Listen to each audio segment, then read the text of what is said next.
आप बताइए, एक घर के अंदर सभी एक दूसरे से प्रेम करते हैं, लेकिन कई बार ऐसा होगा जब आपके विचार मतभेद कर देंगे।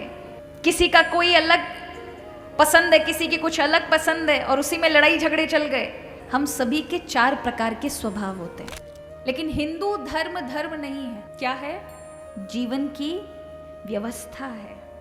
इस हिंदू धर्म में ऋषियों ने प्रत्येक व्यक्ति की संवेदना और विचार शक्ति को समझा है। इसलिए हमारे ऋषि सामान्य नहीं, वैज्ञानिक हैं।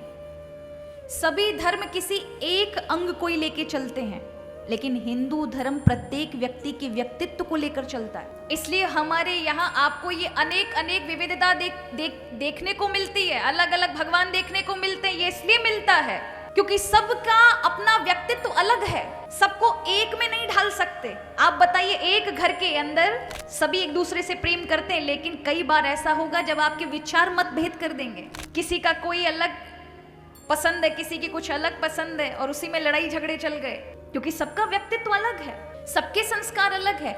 इसलिए हमारे ऋषियों ने 4 योग बनाए, 4 रास्ते बनाए सभी मानवों के लिए, जो सनातन धर्म में है। उन्होंने पाया कि व्यक्ति के 4 प्रकार के व्यक्तित्व होते हैं। ऐसे समझो, बहुत सरलता से, हम सभी के 4 प्रकार के स्वभाव होते हैं। पहले वो लोग होते हैं जिनमें बहुत अत्यधिक तर्क शक्ति होती है, बुद्धि बहुत होती है, वो हर चीज में लॉजिक खोजते हैं। ऐसे लोगों के लिए ज्ञान मार्ग है। कैसे लोगों के लिए? जिनमें बहुत अत्यधिक बुद्धि, विचार शक्ति बहुत ज्यादा, तर्कशील हैं।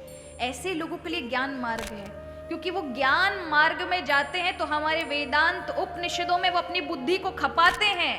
तो जो उनकी बुद्धि बहुत लॉजिक अपने आप को समझ रहे हैं ना, उनके सामने ऐसे अकाट्य प्रमाण आते हैं कि उनकी बुद्धि अध्ययन कर करके, उसको देख देख करके शांत हो जाती है। यानी जो बुद्धि का बहुत ज्यादा तर्क है वो शांत हो जाएगा, दमन हो जाएगा। उनको लगेगा कि हमारी बुद्धि कुछ भी नहीं। तब उनमें नम्रता आती है, ज्ञान मार्ग पर चल देते हैं। पहला व्यक्तित्व जिनमें तर्क बुद्धि बहुत अत्यधिक है, उनके लिए ज्ञान मार्ग।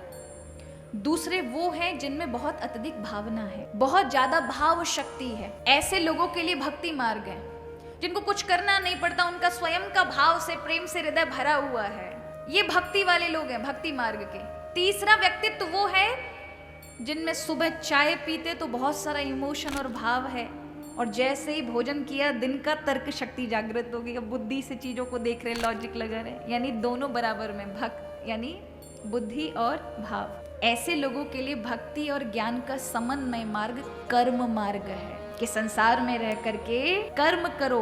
पहले सकाम कर्म करो, लेकिन निष्ठा पूर्वक, सच्चा ईमानदारी पूर्वक करोगे तो वही सकाम कर्म तुम में ज्ञान जागृत कर देगा, और वही कर्मों को तुम निष्काम बना लो तो वही कर्म तुम्हें भगवान तक पहुंचा देंगे। और चौथे व्यक्तित्व वो है, चौथा स्वभाव वो है जिनमें ना तो बुद्धि उतनी है, ना भाव ही उतना है, भाव ही नहीं है, इतनी भी जागृत नहीं है कि भाव किसे कहते हैं, बुद्धि किसे कहते हैं। ऐसे लोगों को हठ योग बताया। हठ योग माने भैया शरीर को, आसन, श्वास प्रश्वास लेके थोड़ा योगा अभ्यास करके बुद्धि को, मन को जागृत करिए, और जो बुद्धि या जो भावना में जन्म ली तो आगे के 3 मार्ग, जो ज्ञान मार्ग है, भक्ति मार्ग है, कर्म मार्ग है, इन तीनों में से जो भी आपके लायक उसमें चल दीजिए। याद रखिए, चाहे आप ज्ञान मार्ग में, भक्ति मार्ग में, कर्म मार्ग में है।